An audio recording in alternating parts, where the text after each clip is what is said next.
Shalom tout le monde, merci de nous retrouver de nouveau dans ce Beth Midrash virtuel. Et aujourd'hui, on va parler un petit peu, enfin en rapport avec la paracha Shmini, on va parler un peu d'un autre sujet qui lui correspond complètement d'ailleurs, qui est donc la vision de Pierre sur le toit de la maison de Shimon le tanneur à Yafo, en Israël. Et donc on va parler de ceci et mettre les choses un peu au clair. Mais juste avant, comme d'habitude, je voudrais faire une annonce et je voudrais donc annoncer encore le 27e groupe de guérison ça va commencer le dimanche 19 avril à 3h30 heure de France.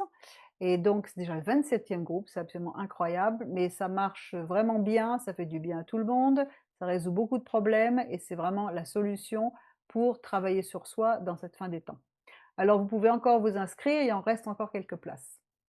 Voilà, donc aujourd'hui, la paracha Shmini. Shmini, ça veut dire le 8e jour. La Torah, déjà, elle annonce une distinction fondamentale entre ce qui est pur et ce qui est impur. Dans Lévitique 11, les animaux sont classés selon des critères précis. Terrestres, aquatiques, volatiles, rampants, et parmi eux, certains sont autorisés à la consommation et pas d'autres. D'accord? Donc je vais reprendre un petit peu de ce qu'on avait dit les autres années aussi, parce qu'il faut le répéter à chaque fois. Il est écrit dans Lévitique 11, 2, 3, « Voici les animaux que vous mangerez. Tout animal, ça commence par qui a le sabot fendu et qui rumine, vous le mangerez. » Et cette distinction, elle n'est pas arbitraire parce qu'en fait, elle participe déjà à une pédagogie spirituelle. Déjà avant la Torah, afin que la Torah soit donnée officiellement, Noah connaissait cette différence, puisqu'il connaissait la différence entre les animaux purs et impurs. Dans Genèse 7.2, il est dit expressément « De toutes les bêtes pures, tu prendras 7 par 7. » Donc la Torah n'avait pas encore été donnée, et pourtant, il connaissait déjà la distinction entre ces animaux. Et les sages d'Israël ont vu donc dans ces lois plus que des règles alimentaires, hein, bien entendu, il y a des facteurs spirituels qui sont derrière tout ça. Et nous avons Rabbi Hirsch qui explique qu'il y a deux instincts qui dominent la vie animale, c'est-à-dire la recherche de la nourriture et la défense de soi. Il y a quelqu'un qui peut faire entrer Katina. Et la recherche de la nourriture et la défense de soi. Or, la Torah, elle exclut précisément les animaux qui incarnent ces instincts, c'est-à-dire dans leur forme la plus brutale, c'est-à-dire que comme par exemple les prédateurs, ou ceux qui assimilent sans discernement. On n'a pas le droit de consommer un prédateur comme le tigre, par exemple. On a déjà suffisamment à faire avec le propre zoo qui est dans notre tête, dans notre vie, dans nous-mêmes, sans pour cela revêtir la nefesh, c'est-à-dire l'âme animale d'un autre prédateur. Et ça ne va pas bien avec, par exemple, Matthieu 10 qui nous dit « Je vous envoie comme des brebis au milieu des loups », ça ne va pas bien avec la consommation d'un animal qui se nourrit des autres. On ne sommes pas appelés à cela, nous sommes appelés à consommer des animaux qui sont pacifiques. Les animaux permis symbolisent une forme de maîtrise, de retenue, de transformation.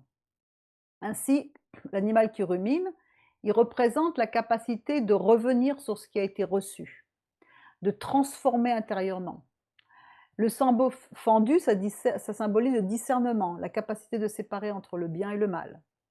Et Rabbi Hirsch nous explique que deux actions sont essentielles à la vie de l'animal, pardon, la recherche de la nourriture et la défense de la vie. Ces deux actions sont également indispensables à la vie de l'être humain. Mais l'idéal juif, il nous dit, les subordonne à un but spirituel. C'est-à-dire que c'est pour cela que la Torah, elle élimine tous les animaux qui possèdent des organes qui sont réservés à ces deux fonctions, les griffes de la bête féroce et l'estomac qui assimile sans distinction toute nourriture engloutie. Les ruminants aux pieds cornés ne connaissent pas ces organes de rudesse et de violence. Et donc il y a une grande leçon qui se dégage ainsi de cette loi, qui dans sa simplicité et sa grandeur a contribué sans doute à former le caractère spécifique d'Israël. Fin de la citation. Donc au début de la création, seuls les végétaux étaient permis aux hommes et animaux. D'accord? Je te donne tout à manger de l'herbe de toute espèce. Ce n'est qu'après le déluge que la viande a été autorisée, mais sans la consommation du sang. Donc là, on parle déjà de tout ça avant la Torah, donné à toute l'humanité. Le Seigneur a permis la consommation de la viande animale pour corriger la faute et les erreurs qui étaient faites par les générations prédiluviennes qui se corrompaient avec ces mêmes animaux en les rendant égaux à l'homme, d'où la bestialité, etc.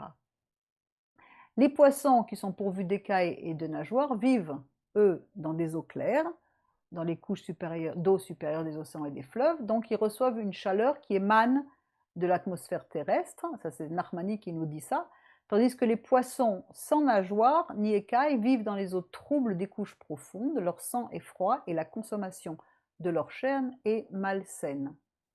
Il y a une autre interprétation qui est donnée par Judah Ranin, l'auteur du Sefer Etz HaChaim, qui nous dit que la comparaison entre il établit la comparaison entre les caractéristiques des poissons permis et celles des insectes ailés qui portent le nom de Hagav, c'est spécifique, c'est-à-dire qu'ils ont 4 pattes, 4 ailes, 2 articulations au-dessus des pieds et les ailes couvrent la majeure partie du corps.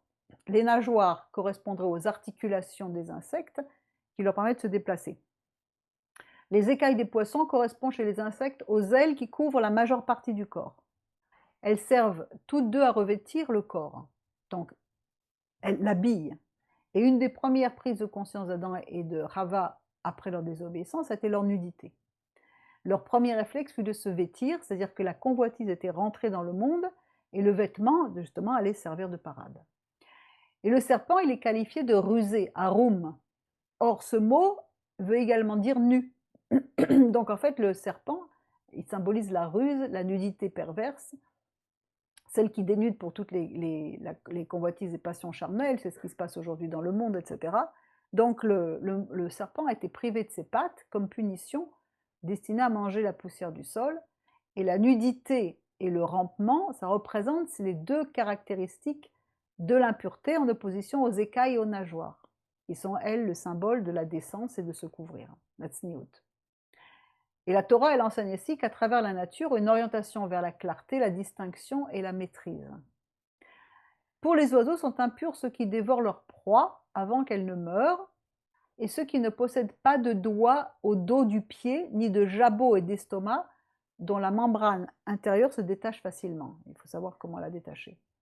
Un oiseau se nourrissant de graines possède ce jabot, et le 5e doigt, ça indique qu'il cherche la nourriture en grattant la terre et non par capture. Donc les animaux de proie ne sont pas les animaux purs. Et ensuite, il y a une apparence de la pureté qui doit être accompagnée par la pureté interne. C'est-à-dire que le porc a bien le sabot fourchi, mais il ne rumine pas. Donc il a l'apparence de la piété, mais il renie ce qui en fait la force. Donc ruminer, c'est ruminer également la parole de Dieu. Et notons aussi que dans la sorcellerie, on se sert souvent des animaux impurs dans les pratiques satanistes, que ce soit le porc, la chouette, les serpents, les araignées, toutes ces choses-là. Donc l'impureté, c'est quelque chose à prendre vraiment au sérieux. La Torah, elle ne parle pas seulement d'interdit alimentaire, mais elle utilise des termes très forts. Elle utilise des formes comme abomination, to'eva, chose abominable, sheketz, anathème, cherem. Et ces termes, ils apparaissent également, donc aussi bien dans la nourriture que dans des contextes d'idolâtrie, d'immoralité ou de désobéissance. On voit dans Deutéronome 7, 26, il est dit « Afin que tu n'introduises pas l'abomination, to'eva, dans ta maison et que tu ne sois pas anathème, cherem, comme elle, tu l'auras en extrême horreur, shaketz, donc, en extrême abomination, taev, c'est un anathème cherem. Donc on a tous ces termes qui sont réunis ensemble, qui sont extrême horreur, shaketz, c'est comme dans les versets suivants qui parlent de la cacheroute alimentaire et de l'idolâtrie. Lévitique 11 nous dit, tout ce qui est dans les eaux n'a point de nageoires et d'écailles, vous sera une chose abominable, sheketz. Et d'entre les oiseaux, vous aurez ceci en abomination, teshaktsu, on n'en mangera point, ce sera une chose abominable, sheketz, l'aigle, l'orfraie, etc.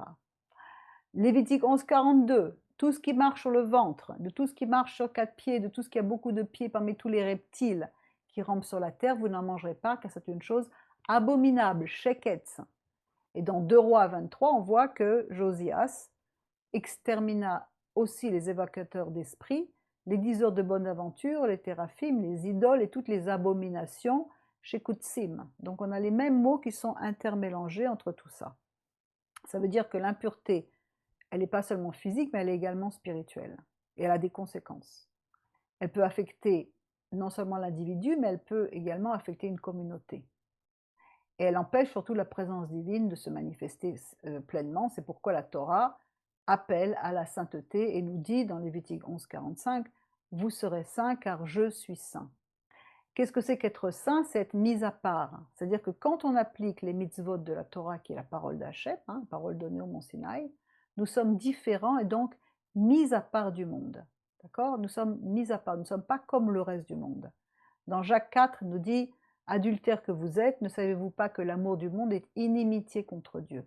Celui donc qui veut être ami du monde se rend ennemi de Dieu. » Donc on est différent, on est appelé à être différent. Et ça nous conduit dans justement de la dimension spirituelle du mélange, d'après le Zohar, qui nous dit que le bien et le mal sont mêlés l'un dans l'autre. C'est-à-dire c'est comme l'ivraie et le blé. Ça signifie que dans le monde dans lequel nous vivons, ce n'est pas un monde de séparation absolue, mais c'est un monde de mélange. La lumière divine, elle est présente, mais elle est souvent dissimulée ou cachée derrière quelque chose. Et le Zohar dit encore, il n'existe aucun lieu qui est vide de lui. C'est-à-dire que la lumière, elle peut être cachée, mais elle est présente, partout. Éphésiens 23 le confirme, il nous dit que son corps, la plénitude de celui qui remplit tout en tous. Il est présent, Dieu est présent partout. Et donc, si on prend un chapitre du Tanya, Tanya enseigne que l'expression qui dit qu'il emplit tous les mondes, il remplit donc tous les mondes, ça signifie que Dieu donne une énergie vitale à chaque être, et que cette énergie est à l'intérieur de lui. Mais cette énergie, elle n'est pas infinie comme à l'origine, elle est réduite, elle est adaptée à chaque créature. C'est-à-dire qu'en fait, il y a eu automatiquement, suite au péché, à toutes ces choses-là, il y a eu automatiquement un changement de forme, et ce qui fait qu'au lieu que la lumière se manifeste partout, tout le temps, elle est dans chacun adaptée à chaque créature. Parce que si toute l'énergie divine se manifestait en nous, on exploserait. Pourquoi? Parce que chaque être est limité. Il a une taille précise, une force limitée, une importance définie. Donc, pour que la vitalité, elle puisse entrer en lui, elle doit se rétrécir pour correspondre à ses capacités. Par exemple, le soleil, il a une taille limitée. Sa lumière est limitée. Et il ne peut pas éclairer partout à l'infini. Donc, ça montre qu'il est un être créé, donc limité. Et c'est pareil pour toute la création. Tout est mesuré, défini, limité. Même dans ce qui semble impur, une présence divine subsiste. Et toujours, parce que sinon, personne ne pourrait vivre. Donc il remplit tout en tous. Ce qui fait que la force divine, il conclut en disant, ce qui fait que la force divine qui donne vie au monde doit passer par beaucoup de contractions, qu'on appelle tzimtzum, pour permettre l'existence d'être fini, limité. Et c'est ce qui s'est passé, c'est que Dieu s'est révélé au fur et à mesure. Dans notre petit monde à nous limité, on arrive à Jean 14,8, qui dit, Philippe lui dit, Seigneur, montre-nous le Père, cela nous suffit. Et Yeshua lui dit, mais il y a si longtemps que je suis avec vous, tu ne m'as pas connu, Philippe. Celui qui m'a vu a vu le Père. Comment dis-tu, montre-nous le Père? La lumière qui est contenue ici, elle reflète la lumière qui est là-haut. Mais elle est dans une forme plus, il a fallu que ça se manifeste dans un corps physique. Et donc le Harizal nous parle également des étincelles qui sont contenues dans la matière.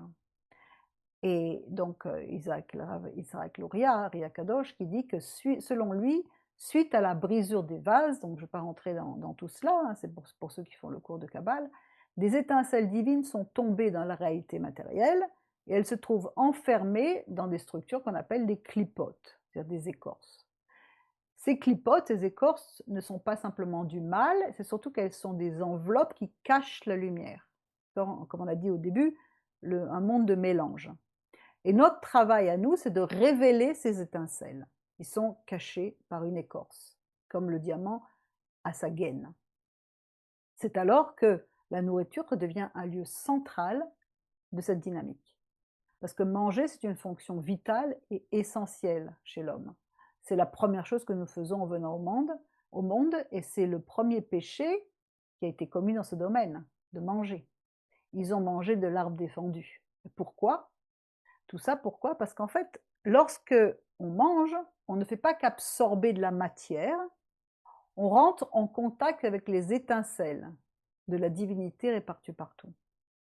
Et ces étincelles qui sont tombées dans ces écorces, suite au péché originel, nous avons comme travail de réparer, de participer à la réparation de la création, au tikkun. C'est écrit dans Romains 8, 19. Aussi la création attend-elle avec un ardent désir la révélation des fils de Dieu. Là, le mot révélation, c'est apocalypsine.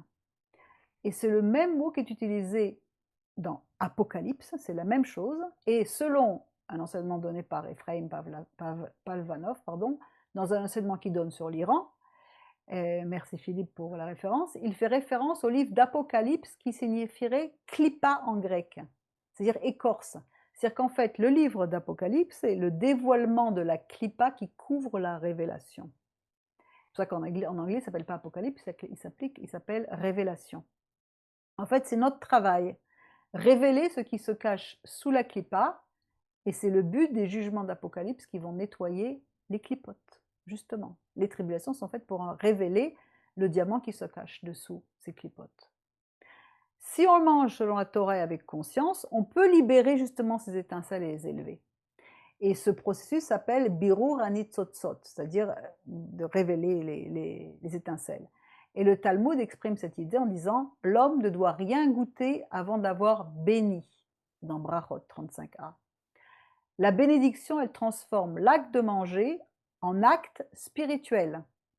Donc, d'après la Torah, nous devons bénir après le repas, c'est écrit en Deutéronome, et d'après la Torah orale, nous devons également bénir avant le repas, ce qui fait qu'on bénit avant et après.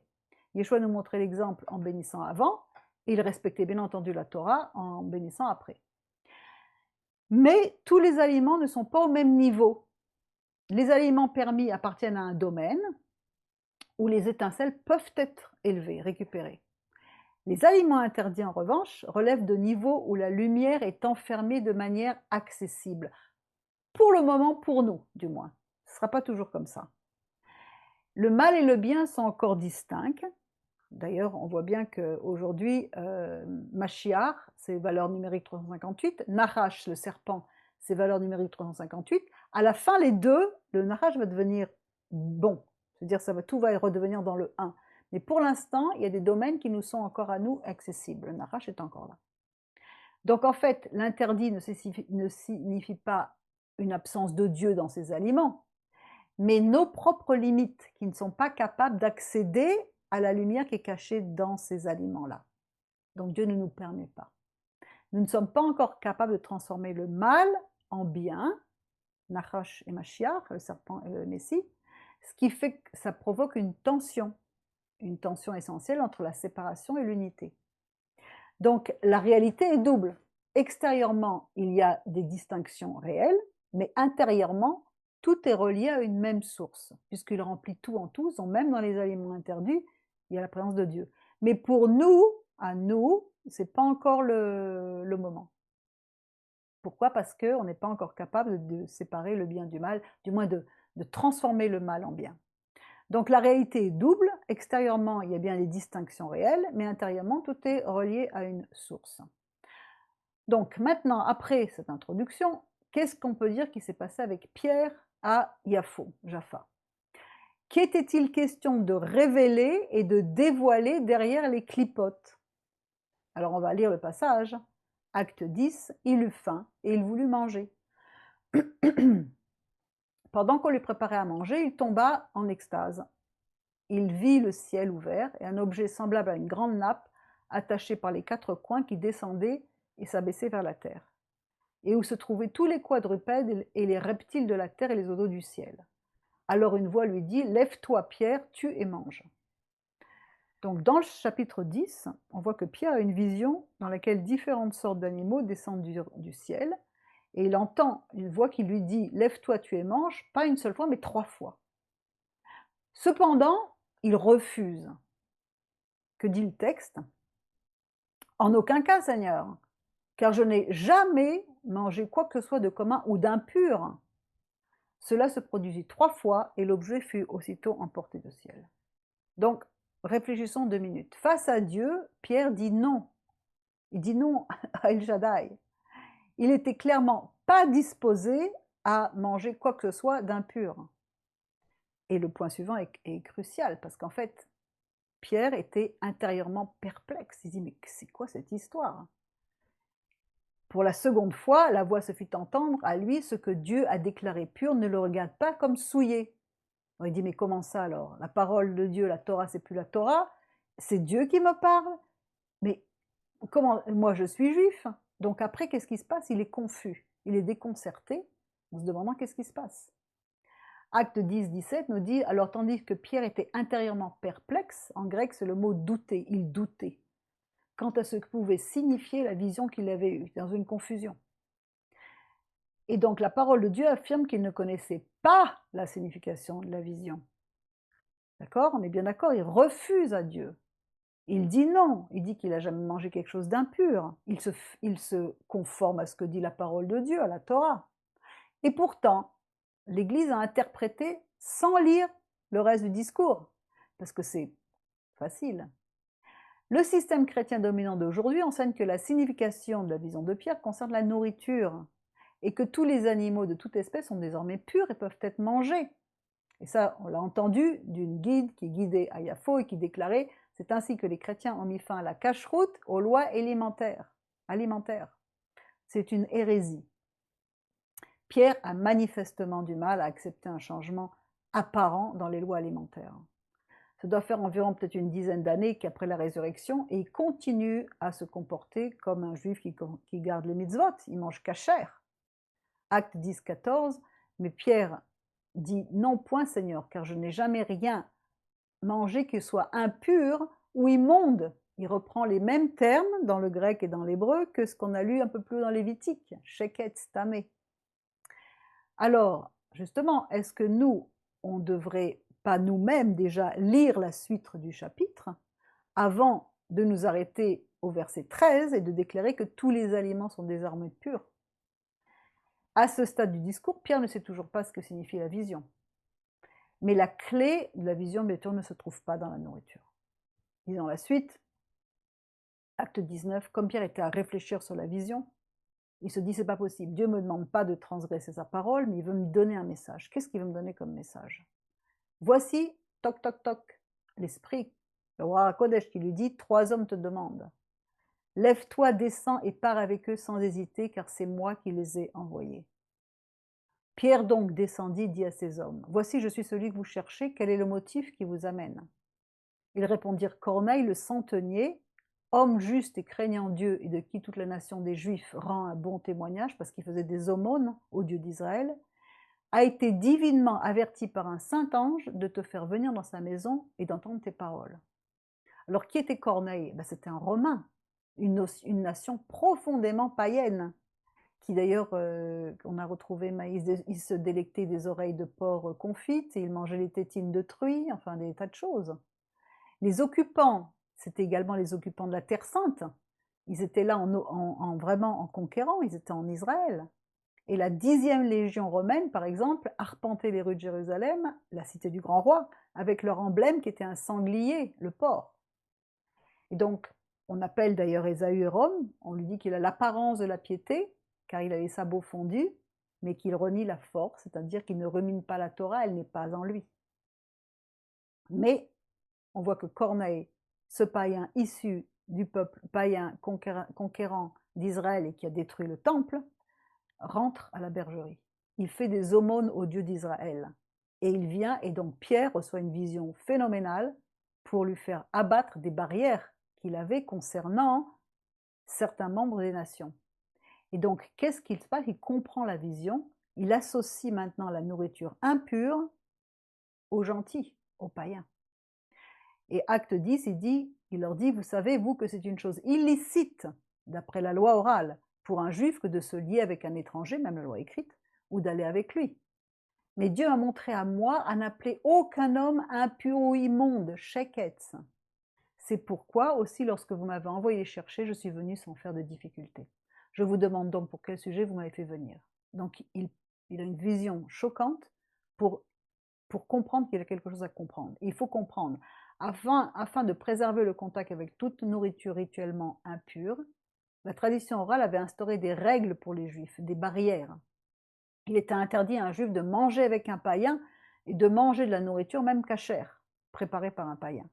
Jean 18, 28, on voit qu'ils mènent donc Yeshua de chez Caïphe au prétoire, et eux-mêmes, ils n'entrèrent pas dans le prétoire afin qu'ils ne fussent pas souillés, mais qu'ils puissent manger la Pessar, c'est-à-dire ne pas être en état d'impureté rituelle. Donc on ne rentre pas chez les païens. Cette loi qui avait été donc énoncée par les rabbins avait contribué à instaurer une distincte bénéfique, très stricte entre les Juifs et les gens des autres nations, pour ne pas se transgresser la Torah. Ainsi, certaines mesures étaient prises pour éviter l'assimilation. Donc on trouve tout ça dans Avodah Zarah, dans la Mishnah Ohalot, qui nous dit « les lieux d'habitation des gentils sont impurs ».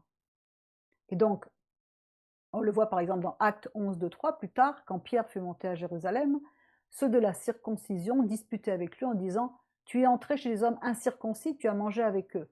Donc c'était interdit à l'époque. Parce que partager un repas, ça entraîne une communion. 1 Corinthiens 5 nous dit « Mais maintenant je vous ai écrit que si quelqu'un est appelé frère ou fornicateur ou avare, ou idolâtre, ou outrageux, ou ivrogne, ou ravisseur, vous n'ayez pas de commerce avec lui, vous ne mangiez pas avec un tel homme. » Donc Pierre devait absolument recevoir une révélation très claire, très puissante, pour pouvoir apporter le salut dans la maison des païens. Ce qui fait que Acte 10 n'est pas un chapitre qui est consacré à l'abolition des règles de la cacheroute, mais à celle de la venue des nations dont Dieu avait déclaré qu'elles n'étaient plus impures, qu'elles n'étaient pas impures. D'ailleurs, au contraire, Yeshua est venu ôter le mur de séparation. Éphésiens 2 nous dit « Maintenant, dans le Messie Yeshua, vous qui étiez autrefois loin, vous avez été approchés par le sang du Messie, car c'est lui qui est notre paix, qui des deux en a fait un et a détruit le mur mitoyen de clôture. » Et Acte 11, 18 nous dit « Ayant entendu ces choses, ils se turent et glorifièrent Dieu en disant « Dieu a donc fait donner aux nations la repentance pour la vie. » Et ces nations, c'était Éphraïm qui rentrait à la maison également. Et la vision, donc, elle ne concerne pas l'abolition de la cacheroute, mais l'ouverture aux nations. Puisque le Talmud lui-même dit ailleurs, dans Sanhédrin 105a, il dit que les justes des nations ont part au monde à venir. Donc Corneille avait part au monde à venir. Donc en fait, la vision de Pierre n'abolit absolument pas la distinction entre ce qui est pur et impur. Elle en révèle le sens profond. Elle montre que la séparation existe, elle a sa place, mais elle n'est pas ultime. Derrière elle se cache une étincelle que l'on doit récupérer. Et Pierre était là pour récupérer les étincelles cachées dans le monde païen romain. Parce que le monde est rempli d'étincelles. Alors certains sont accessibles et d'autres non. Ce qui nous est donné de faire, c'est la Torah qui nous le donne. Puisque ce qui nous est interdit par la Torah tombe sous le coup du péché, puisque le péché, c'est écrit dans 1 Jean 3, 4, c'est la transgression de la Torah, mot par mot. D'accord? Anomia. Donc celui qui pêche transgresse la Torah. Celui qui transgresse la Torah pêche. Mais certaines étincelles doivent être élevées, c'est là notre travail de réparation. Nous travaillons la réparation au tikkun du monde. Mais ceci dit, rien n'est complètement séparé de Dieu puisqu'il remplit tout en tous. Donc comme le dit le Zohar, il n'existe aucun lieu vide de lui. Aussi le véritable travail n'est pas seulement de séparer, mais d'apprendre à discerner, à élever, à reconnaître la lumière cachée jusqu'à dans ce qui nous semble obscur. Et les animaux impurs pourraient représenter justement ces âmes ou des étincelles en exil qu'il fallait récupérer. Et donc le fait d'entrer en contact avec eux, c'est une occasion d'élever, de les sortir de là. Mais au lieu de scruter le monde pour déterminer quel animal abriterait telle ou telle âme en exil, la pensée racidique nous dit qu'il faut également rentrer en nous-mêmes. C'est-à-dire qu'en fait, nous avons deux choses dans tout ça, c'est-à-dire que chaque humain porte déjà en lui une dualité vivante, c'est-à-dire un dialogue. On a quelque chose en nous, un dialogue. D'un côté, on a la nefesh animale, et de l'autre côté, on a la nefesh divine. Ainsi, la véritable question que l'on a, c'est pas à chercher l'âme dans l'animal, mais à reconnaître ce qui relève encore de l'animalité en nous.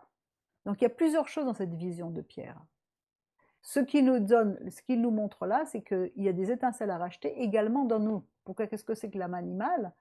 Donc le Tanya, encore une fois, l'âme animale, c'est pas qu'elle est mauvaise en soi, c'est ce que dit dans le jargon du Nouveau Testament, c'est la chair, les œuvres de la chair.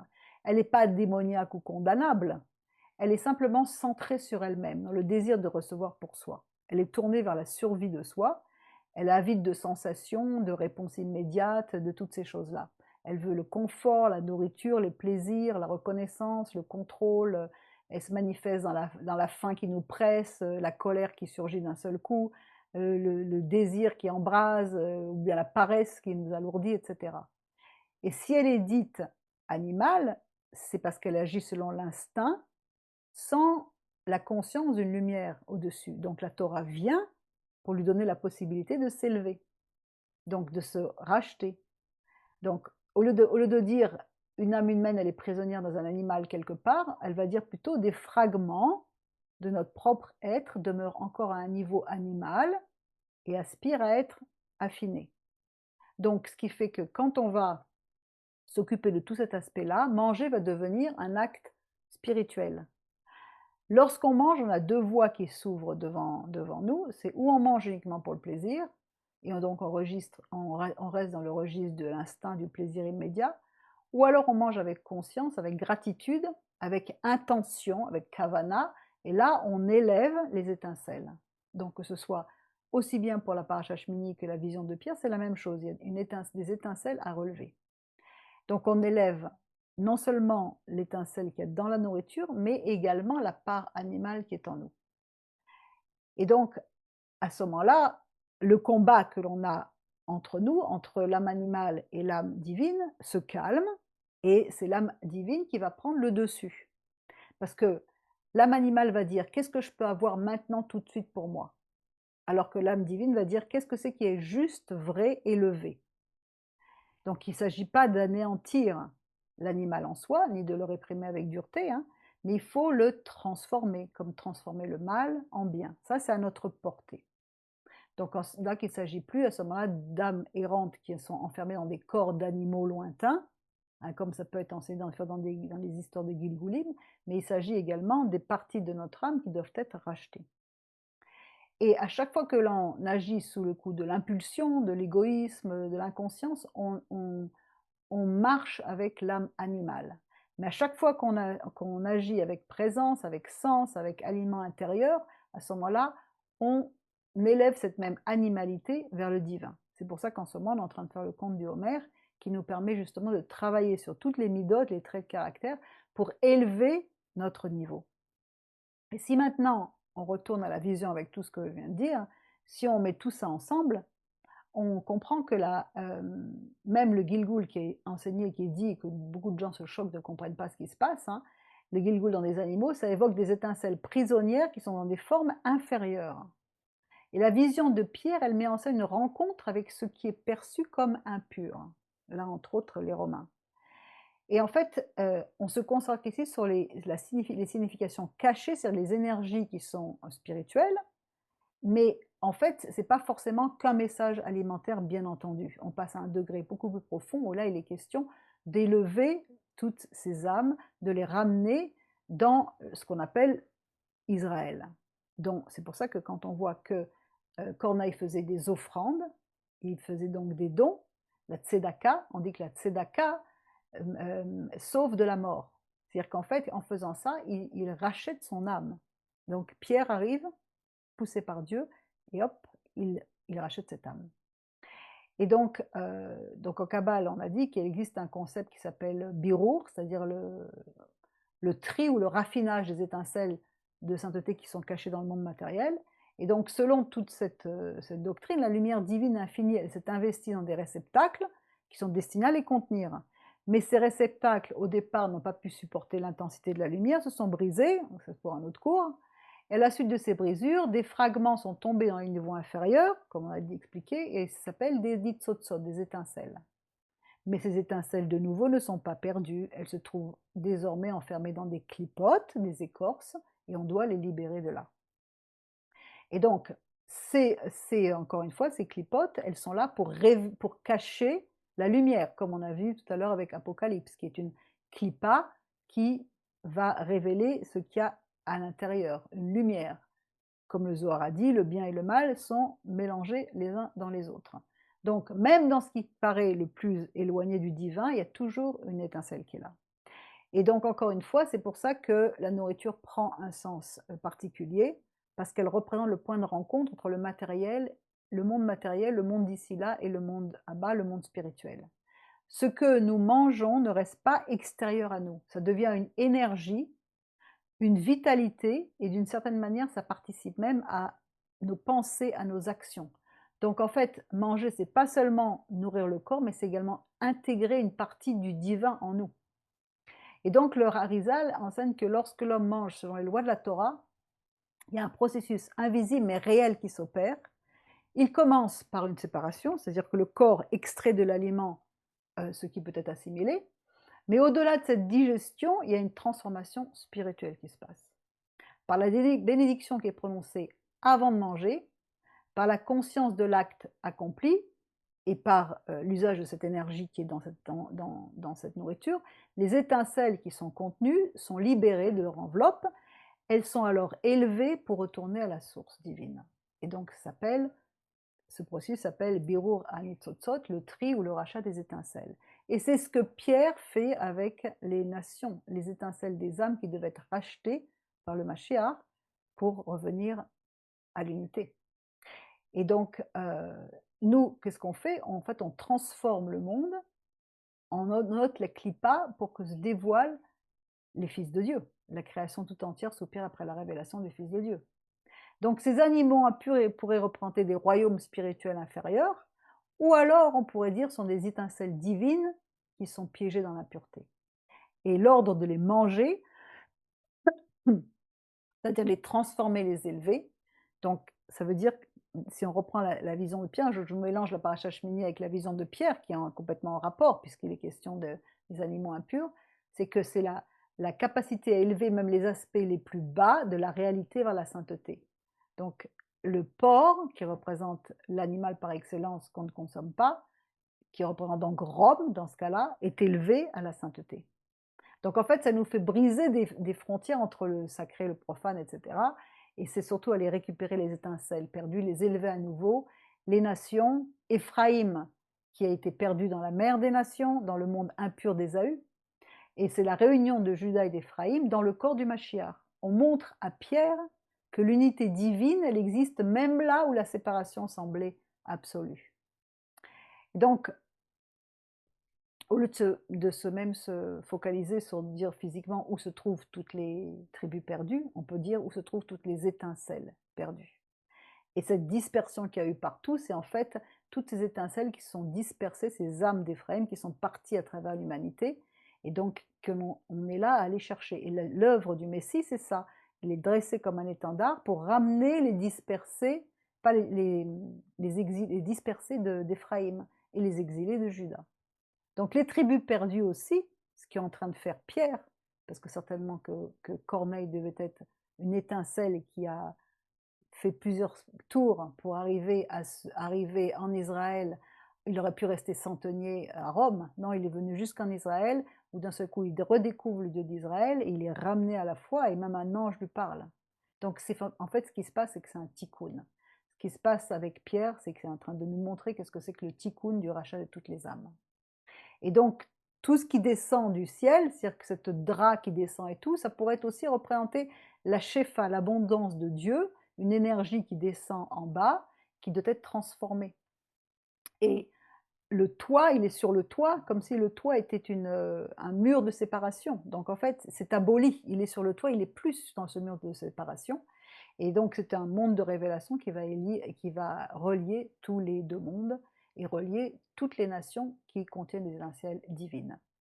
Et c'est là, donc tous ces animaux impurs pourraient tout symboliser les peuples, ou alors des aspects de l'humanité qui étaient considérés comme en dehors de la sainteté, mais qui font en réalité partie de l'unité divine, à qui jusqu'à présent il n'était pas donné d'aller les chercher, et maintenant il est donné l'ordre d'aller les chercher.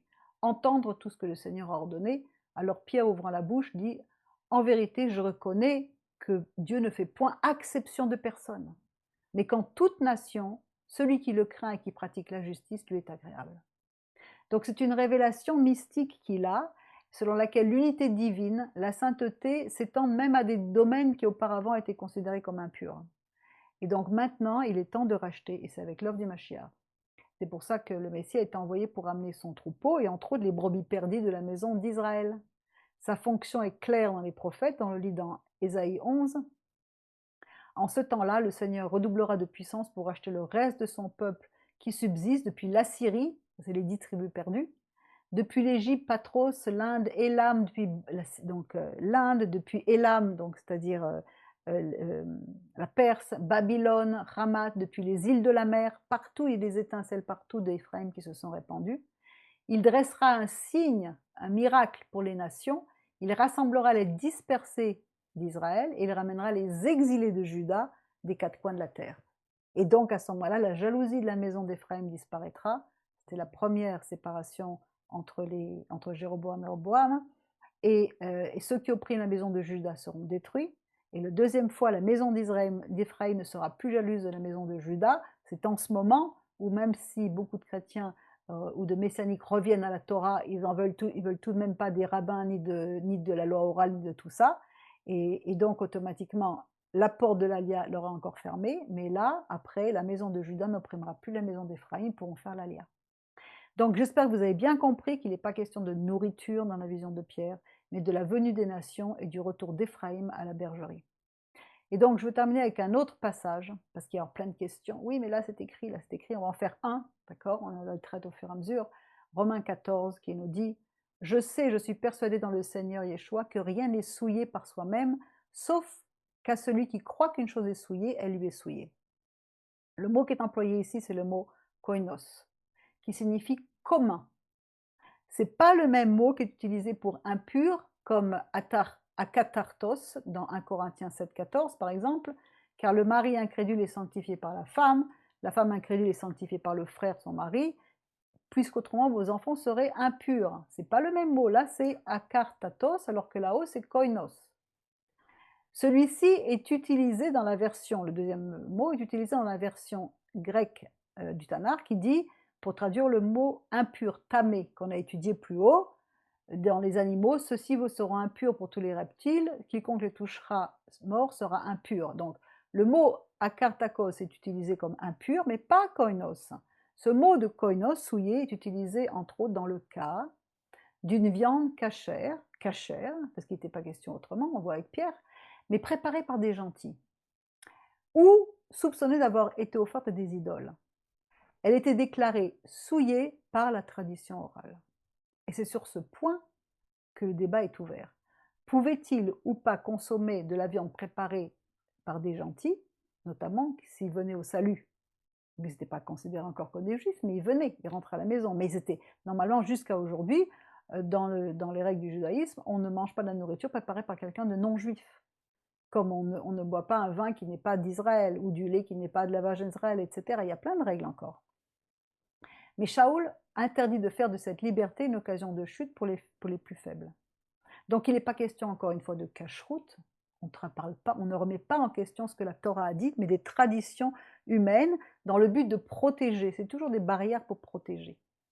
Et d'ailleurs, dans les mêmes passages, Paul, il parle du vin, donc il n'a jamais été question qu'il soit pur ou non.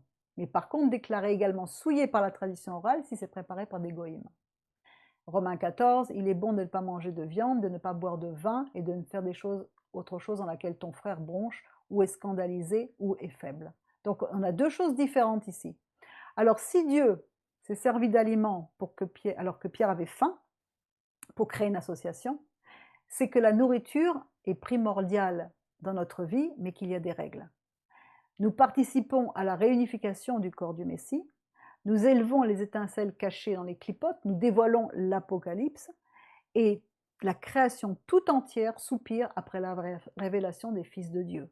Mais il y a certaines lumières qui ne nous sont pas encore accessibles. Donc il faut rester conforme à ce que nous dit la parole, et manger et se comporter comme nous dit la Torah, et le moment venu, on pourra racheter toutes les étincelles. Et là, à ce moment-là, on arrivera à l'unification et à la transformation du mal en bien, comme la valeur numérique du mot serpent et Mashiach étant similaire 358 nous le montre.